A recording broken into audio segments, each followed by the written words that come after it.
میرے عزیزو،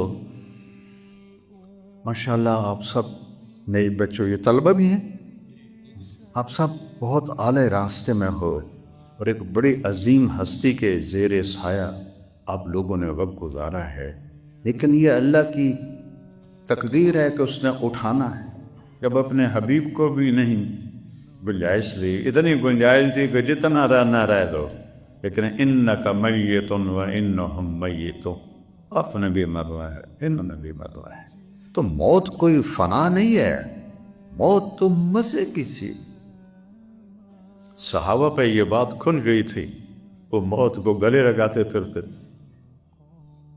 جنگ یرموک میں 5واں دن تھا، فتح شکست کا فیصلہ نہیں ہو رہا تھا۔ حضرت اکرمہ ابو جہل کے بیٹے، انہوں نے اپنی لوہے کی ٹوپی اتار کے پھینک دی اور اپنی زرہ بھی اتار اور تلوار کا اوپر جو نیام ہوتا ہے وہ بھی توڑ دیا۔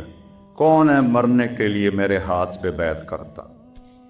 مرنے گئی تو خالد بن ولید اور اکرمہ رشتہ دار ہیں، ایک ہی قبیلہ ہے، بنی مخزوم۔ تو سردار تو خالد تھے، انہوں نے اکرمہ کا ہاتھ پکڑ لیا، نہ اللہ کا واسطہ، ابھی تیری ضرورت ہے، یہ قسم نہ اٹھا، یہ کام نہ کر۔ نے سے جھٹکے سے ہاتھ چھوڑا کر الیک عنی، خالد پیچھے ہٹ گیا۔ انی و ابی کان من اشد الناس عداوۃ لرسول اللہ، ساری زندگی میں اور میرا باپ اللہ کے نبی کے سب سے بڑے دشمن رہے، آج ہی تو اس کو دھونے کا وقت آیا۔ اس باپ پیچھے ہٹ گیا، مجھے مت رو۔ سب سے پہلے کس نے بیعت کی؟ بیٹے نے، عمر بن اکرمہ۔ کس بات پر بیعت ہو رہی ہے؟ کہ وہ یا فتح ہو یا جانے چلی۔ 400 قریشی نوجوانوں نے حضرت اکرمہ کے ہاتھ پر بیعت کی، انہوں نے سریں پھینک دی، خود اتار دیے، تلواریں لے کر سب ٹوٹ پڑے اور اکثر شہید ہو گئے۔ جب اور وہ آخری دن تھا، رومیوں کو شکست ہو گئی، ان کا سردار قتل ہو گیا، تو خالد بھاگے بھاگے واپس لوٹے، دیکھا تو اکرمہ کے بیٹے تو شہید ہو گئے تھے، لیکن حضرت اکرمہ رضی اللہ عنہ کے سانس تھے، تو انہوں نے ایسے بھاگ کے ان کو گود میں لیا اور پانی لے کر ان کے منہ میں ٹپکایا۔ تو انہوں نے آنکھیں کھولی، کہ کون؟ کہ میں خالد ہوں۔ کہ کیا ہوا؟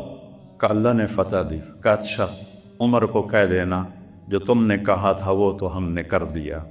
اس جملے کا جو پیچھے ہے پس منظر وہ یہ ہے کہ یہ لوگ گئے تھے حضرت عمر سے ملنے، حضرت عمر نے غلاموں کو آگے بٹھایا، ان کو پیچھے بٹھایا، تو آپس میں کہنے لگے یہ عمر نے کیا کیا ہے؟ غلاموں کو آگے بٹھایا، ہمیں پیچھے سردار مکر لیا۔ تو سہیل بن عمر رضی اللہ عنہ کہنے لگے اس میں عمر کا قصور نہیں، ہمارا قصور ہے، ان غلاموں نے پہلے کلمہ پڑھا، وہ آگے بڑھ، ہم نے بعد میں پڑھا، ہم پیچھے رہ گئے۔ تو یہ پھر ایک دم کہنے لگے یار چلو دنیا کی تو خیر ہے، اگر آخرت میں بھی پیچھے رہ گئے تو پھر کیا بنے گا؟ تو پھر یہ سارا قریش کا وفد حضرت عمر کے پاس ہے کہ جو تو نے کیا ہے ٹھیک کیا ہے، یہ بتا ہم آخرت میں تمہارے ساتھ ہو جائیں، آگے تو نہیں بڑھ سکتے، ساتھ تو بہت۔ کیا کہا بفا؟ کہ تم بھی جاؤ جہاد میں جان دے دو جیسے انہوں نے دی تھی۔ کہ ٹھیک ہے جا رہے ہیں۔ تو 400 قریشی نوجوان مکہ سے نکلے اور وہاں یہ اس لڑائی میں اکثر شہید ہوئے۔ تو اکرمہ کہنے لگے عمر کو کہنا جو تو نے کہا تھا وہ تو ہم نے کہا۔